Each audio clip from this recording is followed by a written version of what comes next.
সুপ্রিয় ভিউয়ার্স, আশা করি আপনারা সকলে ভালো আছেন। ওয়েলকাম মাই শিক্ষার আলো চ্যানেল। আজ আমি একটি দারুণ খবর নিয়ে এসেছি। 2020 সালের সকল পাঠ্য বই শিক্ষার্থীদের নিজের কাছে সংরক্ষণ করতে বলা হয়েছে। এনসিটিবি কর্তৃক এই নোটিশটি 8/11/2000 তারিখে প্রেরণ করা হয়েছে। নোটিশটি দেখি। জাতীয় শিক্ষাক্রম ও পাঠ্যপুস্তক বোর্ড ওয়েবসাইটটি হলো www.nctv.gov.bd। এখান থেকে আপনারা ডাউনলোড করতে পারেন চিঠি, অথবা মাদ্রাসা শিক্ষা অধিদপ্তর dmeb.gov.bd তেও দেওয়া আছে। আর আমার ডেসক্রিপশন বক্সেও দিয়ে দিব লিঙ্কটি, আপনারা সেখান থেকেও নিতে পারেন।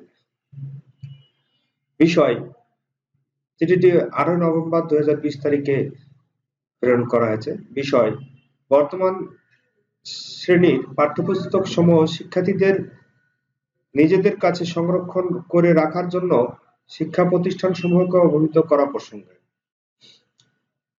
উপযুক্ত বিষয়ের পরিপ্রেক্ষিতে মহোদয়কে জানানো যাচ্ছে যে পরবর্তী শ্রেণীতে উত্তীর্ণ আগামী 2021 শিক্ষাবর্ষে ষষ্ঠ থেকে নবম শ্রেণীর শিক্ষার্থীদের পূর্ববর্তী শ্রেণীর শিখন ঘাটতি পূরণের লক্ষ্যে কিছু কার্যক্রম পরিচালনা করা প্রয়োজন। উক্ত কার্যক্রম পরিচালনার জন্য শিক্ষার্থীদের পূর্ববর্তী শ্রেণীর পাঠ্যপুস্তক জাতীয় শিক্ষাক্রম ও পাঠ্যপুস্তক বোর্ড কর্তৃক প্রণীত ও মুদ্রিত 2020 সালের পাঠ্যপুস্তক প্রয়োজন হতে পারে। এই কারণে সকল শিক্ষার্থী যেন তাদের বর্তমান শ্রেণীর পাঠ্যপুস্তক সমূহ নিজেদের কাছে সংরক্ষণ করে এবং এই ব্যাপারে সকল শিক্ষা প্রতিষ্ঠানকে অবহিত করা প্রয়োজন। এ বিষয়ে ব্যবস্থা গ্রহণের জন্য মহাপরিচালক মাদ্রাসা শিক্ষা অধিদপ্তর মহোদয়কে স্বনির্বন্ধ অনুরোধ জানানো হলো।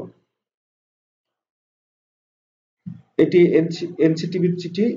এখন আমাদের মাদ্রাসা অধিদপ্তর থেকে যে চিঠি দেওয়া হয়েছে, উপরে উল্লিখিত নির্দেশনা মোতাবেক সকল শিক্ষার্থীকে অবহিতকরণ সহ প্রয়োজনীয় পদক্ষেপ গ্রহণের জন্য নির্দেশক্রমে অনুরোধ করা হলো অধ্যক্ষ সুপার ইবতেদায়ী প্রধান সকল মাদ্রাসাকে। জ্ঞাতার্থে জানানো হয়েছে জেলা প্রশাসক, আঞ্চলিক উপপরিচালক, উপজেলা নির্বাহী অফিসার, জেলা শিক্ষা অফিসার, উপজেলা মাধ্যমিক শিক্ষা অফিসার, তারপর চেয়ারম্যান জাতীয় শিক্ষাক্রম ও পাঠ্যপুস্তক বোর্ড, সচিব মহোদয়, একান্ত সচিব কারিগরি ও মাদ্রাসা বিভাগ, শিক্ষা মন্ত্রণালয়, উপ পরিচালক মাদ্রাসা অধিদপ্তর ওয়েবসাইট প্রকাশ অনুরোধ, মহাপরিচালক মহোদয়ের ব্যক্তিগত সহকারী মাদ্রাসা অধিদপ্তর। এই হলো চিঠি। এখন আমাদের করণীয় হলো শিক্ষার্থীদের বইগুলো তাদের নিজ সংরক্ষণে রাখতে হবে। যদি আগামী বছরে এই বছরে কিছু ঘাটতি পূরণ করা যায়, সেই উপলক্ষে এই বইগুলো শিক্ষার্থীদের কাছে সংরক্ষণ করার জন্য নির্দেশ দিয়েছে। এই নির্দেশ মোতাবেক সকল শিক্ষা প্রতিষ্ঠান প্রধানকে কাজ করতে হবে।